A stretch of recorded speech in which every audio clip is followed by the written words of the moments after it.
यह कहानी देवगांव नामक एक छोटे से गांव की है।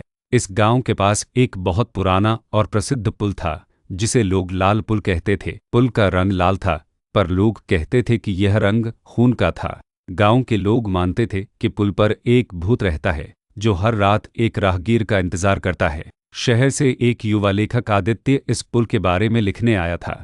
वह हॉरर कहानियां लिखता था और उसे लगा कि इस पुल की कहानी उसकी अगली किताब के लिए सबसे अच्छी होगी।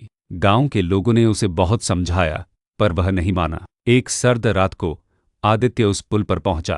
पुल बहुत पुराना था और उसमें से एक अजीब सी नमी की गंध आ रही थी। पुल के नीचे एक सूखी नदी थी, जिसमें पानी नहीं था। चांद की रोशनी में पुल और भी डरावना लग रहा था। आदित्य ने अपनी नोटबुक निकाली और पुल के बारे में लिखना शुरू किया। जैसे ही उसने पहला वाक्य लिखा, उसे लगा जैसे कोई उसके पीछे खड़ा है। उसने धीरे से मुड़कर देखा, पर वहां कोई नहीं था। उसे लगा जैसे हवा में एक अजीब सी सर्द लहर फैल गई, जो उसके अंदर तक घुस गई। आदित्य ने फिर से लिखना शुरू किया। तभी उसे एक बहुत धीमी खुरचने की आवाज़ सुनाई दी। आवाज़ पुल की लोहे की रेलिंग से आ रही थी, जैसे कोई अपनी उंगलियों से उसे खुरच रहा हो। वह अपनी जगह पर जम गया और चारों तरफ देखा। कुछ ही मिनटों में उसने देखा कि रेलिंग पर एक अजीब सा निशान बन रहा था। निशान किसी की उंगली जैसा था, पर वह बहुत बड़ा था। आदित्य की रूह कांप उठी। उसने तुरंत अपनी टॉर्च निकाली और उस निशान पर रोशनी डाली। निशान धीरे धीरे लाल हो रहा था, जैसे खून से बना हो। तभी उसे एक बहुत ही धीमी, दर्द भरी आवाज़ सुनाई दी। यहाँ से मत जाओ, आवाज़ ने फुसफुसाते हुए कहा। आदित्य डर गया। उसने पूछा, तुम कौन हो? मैं इस पुल की आत्मा हूँ, आवाज़ ने कहा। मेरा नाम रश्मि है। तुम्हारे साथ क्या हुआ है? आदित्य ने पूछा। एक बहुत पुरानी कहानी है, रश्मि ने एक गहरी आह भरी। मैं एक बहुत पुरानी दुल्हन थी। मेरी शादी होने वाली थी और मैं अपने पति से मिलने के लिए इस पुल से जा रही थी, पर मेरे साथ एक भयानक हादसा हुआ। मैं पुल से नीचे गिर गई और मेरी मौत हो गई। रश्मि ने बताया कि उसकी आत्मा पुल में कैद हो गई और वह हर रात अपने पति का इंतजार करती है, पर उसका पति कभी नहीं आया। मैं तुमसे एक मदद चाहती हूँ, रश्मि ने एक धीमी आवाज में कहा। अगर तुम मुझे मेरे पति से मिलवा दो तो मेरी आत्मा को शांति मिल जाएगी।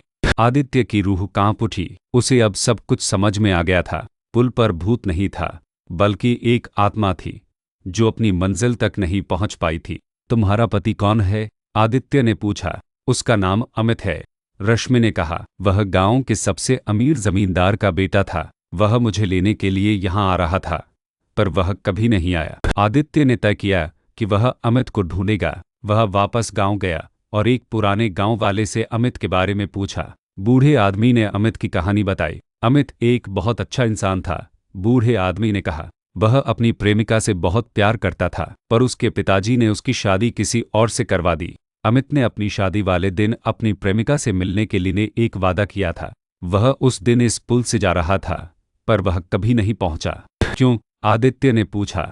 बूढ़े आदमी ने कहा, उसकी प्रेमिका को उसके पिताजी ने पहले ही मार दिया था। वे नहीं चाहते थे कि अमित उससे शादी करे। अमित को जब यह पता चला तो वह खुद को मारना चाहता था, पर वह इस पुल पर पहुंचा और उसने देखा कि उसकी प्रेमिका की आत्मा उसका इंतजार कर रही थी। क्या हुआ था फिर? आदित्य ने पूछा। बूढ़े आदमी ने कहा, अमित को भी मार दिया गया। उसके पिताजी नहीं चाहते थे कि उसकी प्रेमिका की आत्मा को शांति मिले, इसलिए उन्होंने उसे मार दिया। उसकी आत्मा भी इस पुल में कैद हो गई और वह अब भी अपनी प्रेमिका के साथ है।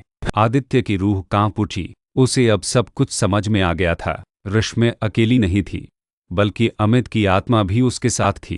वह वापस पुल पर गया और उसने देखा कि वहां कोई नहीं था, पर उसने महसूस किया कि पुल में एक अजीब सी शांति थी। आदित्य ने एक गहरी सांस ली और कहा, रश्मि, अमित आ गया है। तभी पुल पर एक बहुत ही धीमी, दर्द भरी सिसकी की आवाज़ सुनाई दी। आवाज़ इतनी गहरी थी कि मुझे लगा जैसे किसी ने मेरा दिल निकाल लिया हो। वह आवाज़ हवा में घुल गई और धीरे धीरे गायब हो गई। अगली सुबह जब आदित्य वापस पुल पर आया तो उसने देखा कि पुल पर कोई निशान नहीं था। पुल का रंग भी अब हल्का हो गया था और हवा में अब कोई उदासी नहीं थी।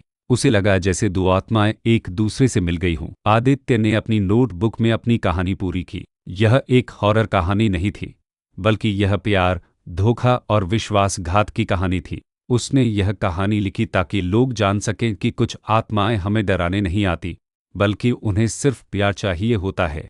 आज भी जब लोग लाल पुल से गुजरते हैं तो उन्हें एक अजीब सी शांति महसूस होती है। लोग कहते हैं कि पुल पर अब कोई भूत नहीं है, बल्कि दो प्रेमी हैं जो एक दूसरे के साथ हमेशा के लिए हैं।